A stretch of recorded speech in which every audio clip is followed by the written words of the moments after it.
Good morning friends. આજે આપણે એકમ 10ની અંદર પરિસ્થિતિ કે વિદ્યા ચાલુ કરીશું, જેને ઇંગ્લિશમાં પણ ઇકોલોજી પણ કહેતા હોઈએ છીએ. તો એની અંદર આપણે નીચેના પ્રકરણોનો અભ્યાસ કરવાનો છે: સજીવોની વસ્તી, નિવસનતંત્ર, જૈવ વિવિધતા અને સંરક્ષણ અને પર્યાવરણીય સમસ્યાઓ. તો આ ચેપ્ટરની અંદર આજે આપણે સજીવો અને વસ્તી, જે આપણું પ્રકરણ 13 છે, એના વિશે ચર્ચા કરીશું.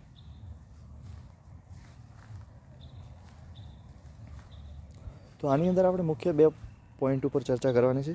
એક તો કે સજીવો અને તેનું પર્યાવરણ, એટલે કે સજીવો અને એ પર્યાવરણની સાથે કઈ રીતે સંકળાયેલા છે. અને બીજો પોઈન્ટ આપણે જોવાનો છે વસ્તી. તો આપણે આજે આ 2 મહત્ત્વના મુદ્દાઓ ઉપર વાત કરીશું.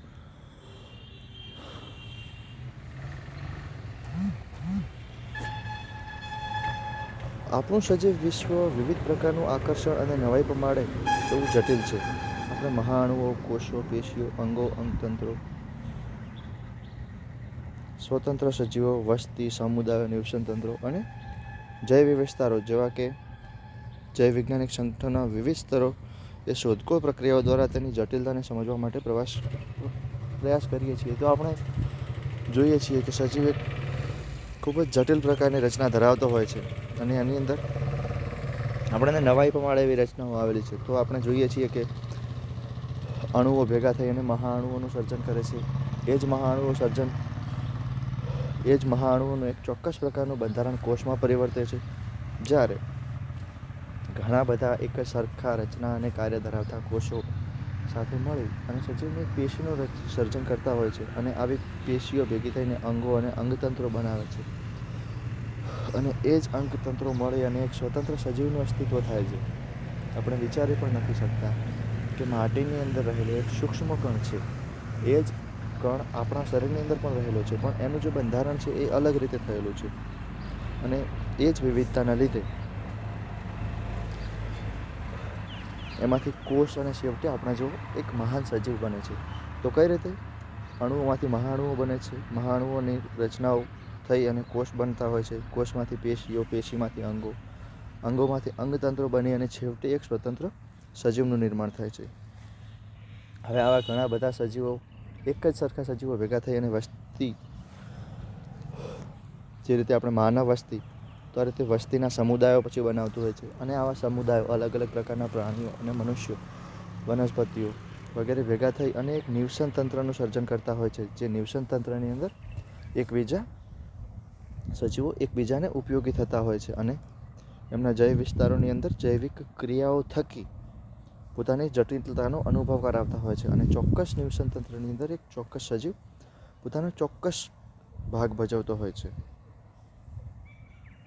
તો આ રીતે સજીવો પર્યાવરણની સાથે ગાઢ રીતે સંકળાયેલા છે. પછી આપણે આગળ જોઈએ તો કે કેટલા પ્રકારના વિવિધ સજીવો છે. દરેક સજીવનો અલગ અલગ અવાજ, દરેકનો ખોરાક અલગ, પોતાના કાર્યો અલગ. આ બધું જોઈ અને આપણને નવાઈ લાગતી હોય છે, અને આપણને થતું હોય છે કે આવું શા માટે,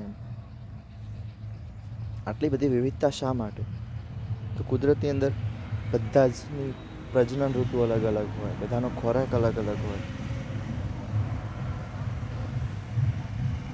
અને બધી જ ક્રિયાઓ પોતપોતાની રીતે કરતો હોય છે સજીવ. તો આ પ્રકારની વિવિધતાઓ જાણવા માટે હંમેશા આપણને એક પ્રકારની ઉત્પ્રેક્ષા જાગતી હોય છે, અને આપણે એનો અભ્યાસ કરવા માટે પ્રેરાતા હોઈએ છીએ. તો આપણે આ ચેપ્ટરની અંદર સજીવોની જે વિવિધતા છે એ કેમ છે, કઈ રીતની વિવિધતા છે, એનાથી આપણને શું ફાયદો થાય છે, એના વિશે આપણે જોઈશું.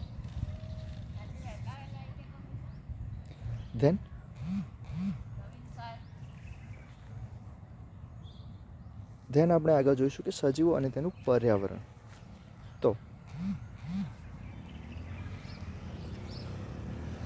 એની અંદર આપણે જોઈએ તો ફિઝિયોલોજીકલ ઇકોલોજી, એટલે કે શરીરના બંધારણની દૃષ્ટિએ દરેક સજીવ પોતાની રીતે અલગ પડતો હોય છે. અને એ આપણે જોઈએ તો એની અંદર જીવતા રહેવા માટે પોતાના ચોક્કસ કાર્યો અને ઉર્જાનો સંગ્રહ કરતો હોય છે.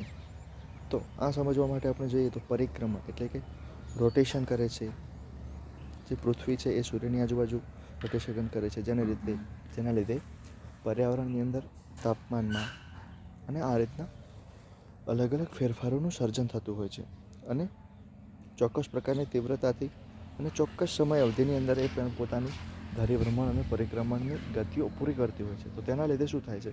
ચોક્કસ પ્રકારની ઋતુઓ સર્જાય છે, પર્યાવરણીય ફેરફારો થાય છે. એના લીધે સજીવો એની સાથે પોતાના કાર્યો જાળવી રાખે છે.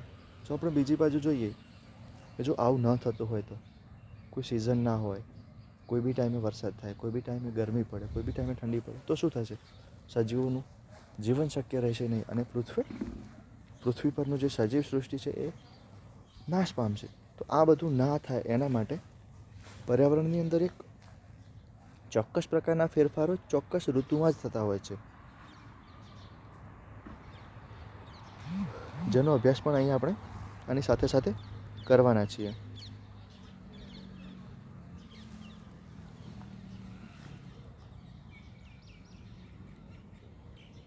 હવે અહીં આપણને એક ગ્રાફ આપ્યો છે અને જેના દ્વારા આપણે સમજાવવાનો ટ્રાય કર્યો છે કે સરેરાશ તાપમાન છે, સરેરાશ વરસાદ છે, એ કયા એરિયામાં કઈ રીતે થાય છે.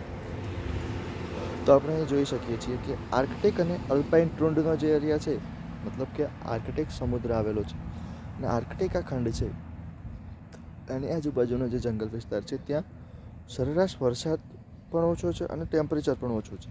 મતલબ ત્યાં એકદમ બરફ ટાઈપનું વાતાવરણ છે. એનાથી આગળ આપણે શંકુમુદ્ર વનમાં જઈએ. શંકુમુદ્ર વન એટલે આપણા જે હિમાલય ટાઈપના જ વન. તો ત્યાં વરસાદનું પ્રમાણ પણ છે અને ટેમ્પરેચરમાં પણ થોડો વધારો છે. તો ત્યાં સજીવોની વસ્તી આપણને થોડી વધારે જોવા મળશે, જ્યારે આર્કટિકની અંદર બહુ ઓછા સજીવો જોવા મળશે. એનાથી આગળ વધી અને આપણે રણભૂમિને વિસ્તાર કરીએ તો ત્યાં સજીવો પણ ઓછા હશે, વરસાદ ઓછો થતો હશે, ટેમ્પરેચર વધારે હશે, તો ત્યાંના પણ અલગ પરિબળો હશે અને ત્યાંના સજીવો અલગ હશે. એ જ રીતે તૃણભૂમિ એટલે કે જ્યાં ઘાસ અને જંગલ વિસ્તાર જોવા મળે છે, જે લીલા જંગલો છે, ત્યાં સરેરાશ વરસાદ થતો હશે અને જૈવ વિવિધતા પણ સારા એવા પ્રમાણમાં જોવા પડશે. જ્યારે આપણે બીજી બાજુ શીતોષ્ણ વન એટલે કે જે પૃથ્વીની મધ્ય રેખા છે અને આપણે સમશીતોષ્ણ કટિબંધ જોતા હોય એની બંને બાજુનો જે વિસ્તાર છે ત્યાં જૈવ વિવિધતા બહુ પુષ્કળ પ્રમાણમાં જોવા મળશે. ત્યાં વરસાદ અને તાપમાનનું એક ચોક્કસ પ્રમાણનું સંમેલન હશે અને એના લીધે ત્યાં ઘણા બધા પ્રકારના સજીવો આપણને જોવા મળતા હોય છે. જ્યારે આપણે ઉષ્ણકટિબંધીય વનની અંદર જોઈએ ત્યાં વરસાદનું પ્રમાણ પણ વધારે છે, ટેમ્પરેચર પણ વધારે છે, પણ ત્યાં એક ચોક્કસ પ્રકારના સજીવો જોવા મળશે જે ચોક્કસ પ્રકારના કાર્યો કરતા હશે. એટલે એ એક આખું એક અલગ નિવસન તંત્ર થઈ જશે.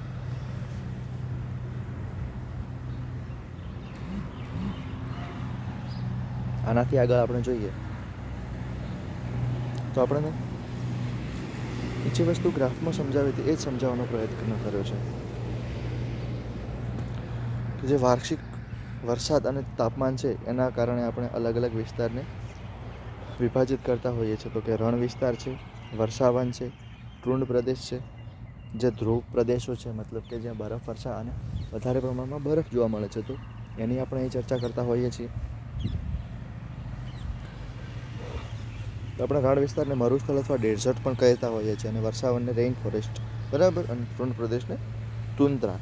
એટલે આ થોડા ઇંગ્લિશ ટર્મ પણ આપણે યાદ રાખવા જરૂરી છે, કારણ કે ક્યારેક એવું પણ બની શકે કે નીટની એક્ઝામની અંદર આપણને ગુજરાતી મિનિંગ ના આપ્યો હોય, ડાયરેક્ટલી કોઈ ડેઝર્ટ જ લખી દીધું હોય, તો પછી ત્યારે તમને કન્ફ્યુઝન થશે કે ડેઝર્ટ એટલે શું.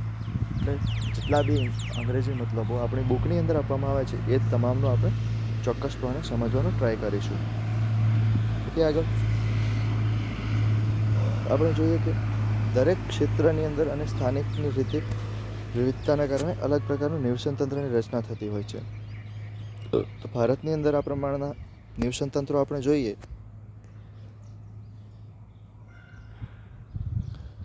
તો એકદમ શેકી નાખતું એટલે કે બહુ પુષ્કળ ગરમી કરતું રાજસ્થાનનું રણ, નિરંતર વરસાદથી ભીંજાયેલા રહેતા મેઘાલયના જંગલો, ગહન મહાસાગરીય ખાઈઓ, વેગવંતા પ્રવાહો, બારે માસ બરફથી થરી ગયેલા ધ્રુવ પ્રદેશો, ઊંચા પર્વતીય શિખરો, ઉકળતા ગરમ ઝરણા અને દુર્ગંધ મારતી સેન્દ્રિય પ્રકારની જે જમીનો છે એ.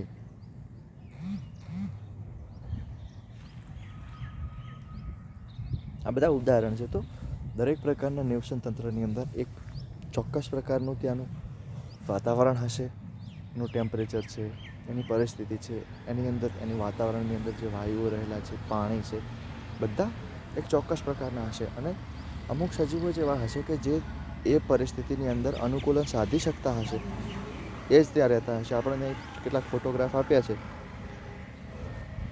તો એની અંદર આપણે જોઈ શકીએ છીએ કે ઉષ્ણકટિબંધીય વર્ષાવનનો ફોટો આપ્યો છે. ત્યાં કેવા પ્રકારના વનસ્પતિઓ હશે. બીજી બાજુ જ્યાં મધ્યમ વરસાદ થાય છે ત્યાં કેવા પ્રકારના વૃક્ષો હશે. રણ વિસ્તારની અંદર કઈ પ્રકારના વૃક્ષો હશે. જ્યારે સમુદ્ર તટ ઉપરનું વાતાવરણ કેવું હશે, ત્યાં કેવા વૃક્ષો હશે અને કેવા સજીવો રહેતા હશે, તો એ આપણે ઉપર ફોટોઝની અંદર જોઈ શકીએ છીએ. હવે આપણે આગળ જોઈએ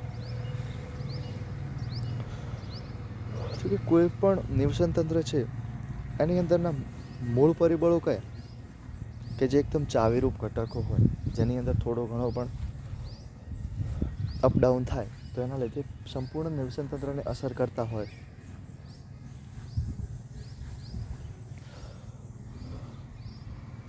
તો એવા પરિબળો અહીં છે આપણે તાપમાન થઈ ગયું, પાણી, પ્રકાશ, ભૂમિ, આ બધા એક ચોક્કસ પ્રકારના પરિબળો છે જેની અંદર ભૌતિક કે રાસાયણિક ફેરફાર થાય તો સંપૂર્ણ સજીવની લાક્ષણિકતા ઉપર તેનો અસર થતી હોય છે. અને નિવસન તંત્રમાં રોગકારકો,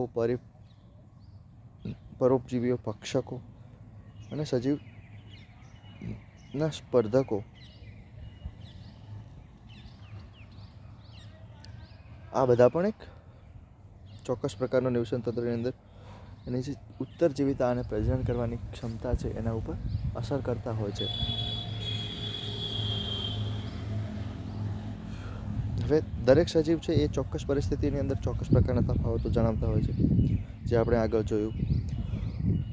એ રીતે એમના દ્વારા ઉપયોગમાં લેવાતા સ્ત્રોતો અને વિવિધ પરિસ્થિતિ અને એમની જીવન પદ્ધતિ છે એક નીક રચે છે. જીવન પદ્ધતિને આપણે ઇંગ્લિશમાં નીક કહીએ છીએ. તો આ નીક ઉપર શેની અસર થાય?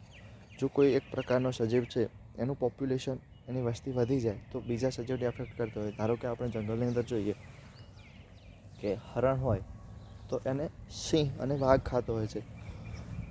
જો વાઘ અને સિંહની સંખ્યામાં વધારો થશે અને હરણની સંખ્યામાં વધારો નહીં થાય તો શું થશે કે હરણ સતત ખવાતા જશે અને એક ટાઈમ એવો આવશે કે જંગલની અંદર સિંહ અને વાઘને ખાવા માટે કંઈ નહીં હોય, તો એ લોકો ભૂખના લીધે મરી જશે. આ રીતે જીવન પદ્ધતિની અંદર સંતુલન એ એક મહત્વનો ઘટક છે. બંને બાજુ સંતુલન જળવાઈ રહેવું જરૂરી છે.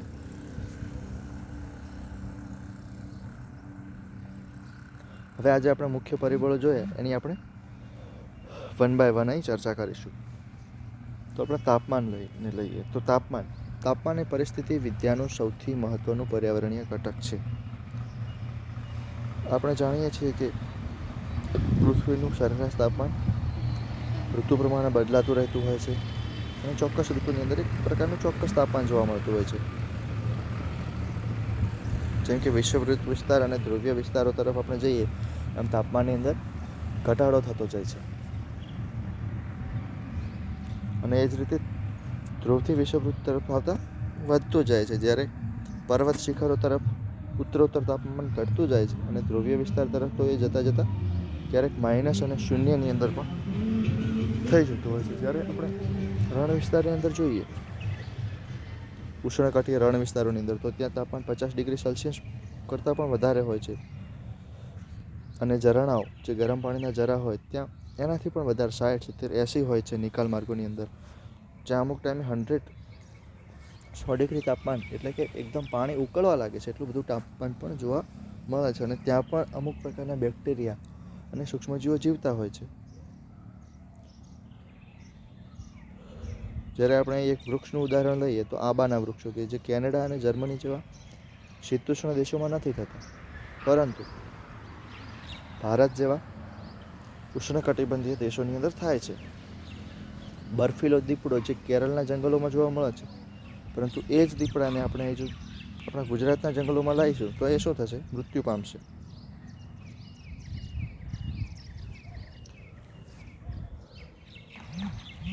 એ જ રીતે ટૂન માછલી જે મહાસાગરના ઉષ્ણકટિબંધીય અક્ષાંશોમાં જોવા મળે છે, મતલબ કે ભારત જેવા જે ઉષ્ણકટિબંધીય વિસ્તારો છે ત્યાં જોવા મળે છે, પરંતુ એ જ માછલી આપણને ધ્રુવ પ્રદેશોના જે એન્ટાર્કટિકા સાગર છે ત્યાં જોવા મળશે નહીં, કારણ કે ત્યાં તેના માટે જીવવું મુશ્કેલ છે. આમ તાપમાન એક ખૂબ જ અગત્યનો ઘટક છે જે સજીવોના જીવવા અને તેમના નિવસન તંત્ર ઉપર ચોક્કસ પ્રકારની અસર ધરાવતો હોય છે. અને સજીવો આવી રીતે ચોક્કસ વાતાવરણની અંદર રહી અને પોતાની ચોક્કસ વૃદ્ધિ અને વિકાસ કરતા હોય છે. અહીં આપણને એક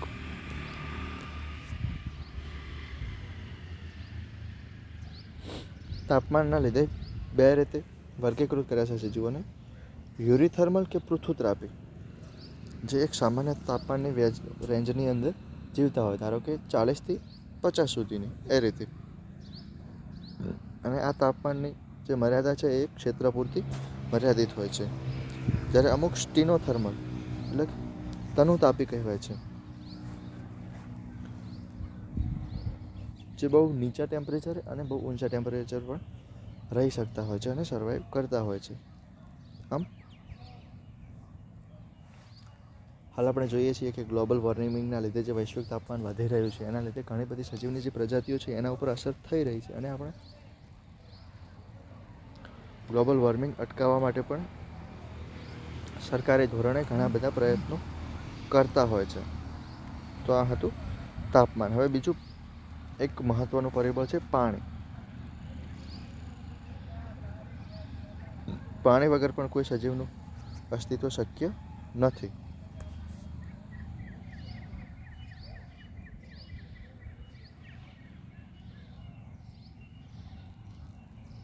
તો હવે આપણે અહીં ચર્ચા કરીશું પાણી વિશે. તો આપણે ઘણી બધી જગ્યાએ જોતા હોઈએ છીએ કે પાણી બહુ લિમિટેડ છે, એ ઉપયોગમાં પૂરું થઈ જશે, ત્યારે ઘણા લોકો એવા એક્સક્યુઝ કરતા હોય છે કે આટલું બધું પાણી તો છે દરિયાની અંદર, પણ એ પાણી પીવા લાયક નથી. જ્યારે ઘણા લોકો એવું કહેતા હોય છે કે દર વર્ષે દરિયાનું જે પાણી છે એ ઉપર તો ચડવાનું જ છે, તો પછી એમાંથી વરસાદ થવાનો છે, અને વરસાદ સ્વરૂપે આપણને પાણી તો પાછું મળવાનું છે. તો પાણી જવાનું ક્યાં? પાણીને થવાનું શું? પરંતુ પ્રોબ્લેમ એ નથી. મેઇન પ્રોબ્લેમ એ છે કે આપણે પાણીને સતત પ્રદૂષિત કરતા રહીએ છીએ. આપણે નદીઓને પ્રદૂષિત કરીએ છીએ. જો નદીઓ પ્રદૂષિત હશે તો નદીઓનું પાણી પીવાલાયક રહેશે નહીં. એની અંદર ઝેરી રસાયણો હશે, જે ઉદ્યોગો દ્વારા ફેલાવવામાં આવે છે, અને એના લીધે શું થશે કે એ પાણી આપણા માટે અપ્રાપ્ય થઈ જશે. ગમે એટલો વરસાદ થશે પરંતુ વરસાદનું પાણી ક્યાં જવાનું? નદીમાં. નદીમાં ગયા પછી એ પાણી પીવાલાયક રહેશે નહીં. તો આ રીતે નદીઓ પ્રદૂષિત હશે તો આપણું જીવન શક્ય રહેશે નહીં. તો એટલા માટે આપણે પાણીને બહુ વિચારી અને એનો એક ચોક્કસ પ્રકારનું આયોજન કરી અને એનો ઉપયોગ કરવો જોઈએ.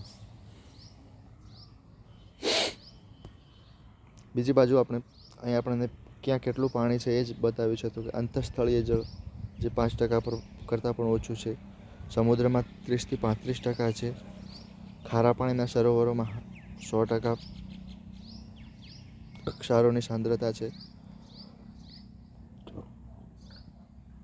ત્યાં પણ સજીવો ક્ષારતાની ખૂબ જ વ્યાપક ક્ષેત્ર મર્યાદાને સહન કરે છે, એટલે કે યુરીહેલાઇન હેલોફાઇલ્સ, જે વધારે સોલ્ટ કોન્સન્ટ્રેશન એટલે કે મીઠાનું કોન્સન્ટ્રેશન હોય ક્ષારોનું, ત્યાં પણ જીવી શકતા હોય, અને આપણે હેલોફાઇલ્સ અને એક્સ્ટ્રમ હેલોફાઇલ્સ કહેતા હોઈએ છીએ.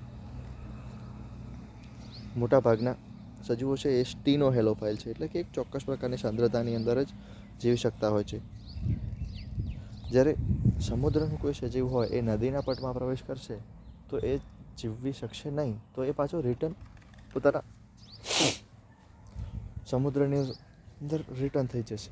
એટલા માટે જ ક્યારેય માછલીઓ છે એ નદીના વહેણમાં તરીને આવતી નથી અને નદીની માછલીઓ સમુદ્રમાં જતી નથી.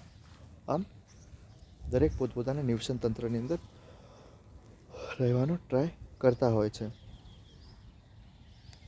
ઉપર આપણને એ જ સમજાવ્યું છે કે મહાસાગરો, સરોવરો, નદીઓમાં રહેવાવાળા જીવો કઈ રીતે પાણીની અંદર રહેતા હોય છે અને કઈ રીતે પાણી આપણા માટે ઉપયોગી છે અને પાણીનો આપણે કઈ રીતે સારી રીતે અને એક આયોજનપૂર્વક ઉપયોગ કરવો જોઈએ. હવે ત્રીજા નંબરનો એક પરિબળ છે જેનો આપણે અભ્યાસ કરીશું, પ્રકાશ. તો આપણને ક્યારેક વિચાર આવે કે પ્રકાશ વગર શું થાય?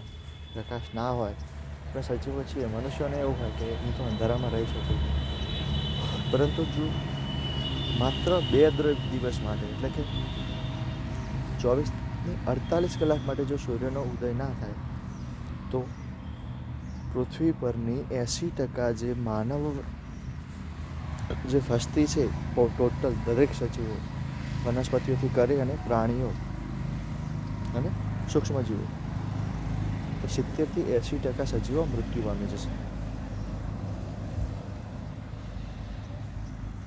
કારણ કે પ્રકાશ વગર કંઈ જ નથી. તો વનસ્પતિઓ પ્રકાશ સંશ્લેષણ દ્વારા ખોરાક ઉત્પન્ન કરે છે અને આ પ્રક્રિયા એવી છે કે જેની અંદર ઉર્જા સ્વરૂપે પ્રકાશનો ઉપયોગ થતો હોય છે. હાલ આપણે જાણીએ છીએ કે આપણે વીજળી માટે પણ સોલર લાઇટનો ઉપયોગ કરીએ છીએ અને વાહનો ચલાવવા માટે એ જ વીજળીનો ઉપયોગ કરીએ છીએ. તો આપણે એક પ્રકાશ ઉર્જાનો પણ એક ચોક્કસ રીતે ઉપયોગ કરવાનો હાલની તારીખની અંદર સ્ટાર્ટ કર્યો છે. તો આમ જે સ્વયંપોષી સજીવો છે, જે ઓટોટ્રોફ છે, એમને પ્રકાશની ખૂબ જ આવશ્યકતા રહેતી હોય છે. જ્યારે જંગલોની અંદર જે નાના નાના છોડ અને ક્ષુપોની પ્રજાતિઓ છે એમને પણ એક ચોક્કસ પ્રકારનું પ્રકાશ સંશ્લેષણ કરવા માટે ટેમ્પરેચર જોઈએ છે અને ઊંચા વૃક્ષોની સૂક્ષ્મ છાયામાં રહેતા સજીવો પણ એક ચોક્કસ પ્રકારના પ્રકાશ અવધિની અંદર નિર્ભર રહેતા હોય છે. આમ ઘણા બધા પ્રાણીઓ છે એમના માટે પ્રકાશ એ ખૂબ જ મહત્ત્વનું પરિબળ છે. જ્યારે પ્રકાશના લીધે એ પોતાના ખોરાકની શોધ, પ્રજનન અને સ્થળાંતરિત એટલે ક્યાંથી ક્યાં જવું, કેવા પ્રકાશની અંદર જવું તો પોતે સર્વાઈવ કરી શકશે, આ બધા પરિબળો પણ એના ઉપર નિર્ભર રાખતા હોય છે. પ્રકાશ અને તાપમાન એ બંને સૂર્યના સ્ત્રોત છે. માટે પ્રકાશ અને તાપમાન એ એકબીજા સાથે ગાંઠ સાથે સંકળાયેલા છે. જો પ્રકાશ વધશે તો તાપમાન પણ વધશે.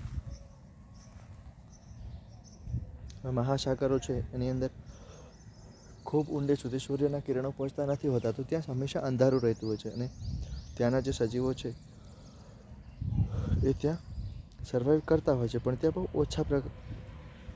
ઓછા સજીવો જ જીવતા હોય છે.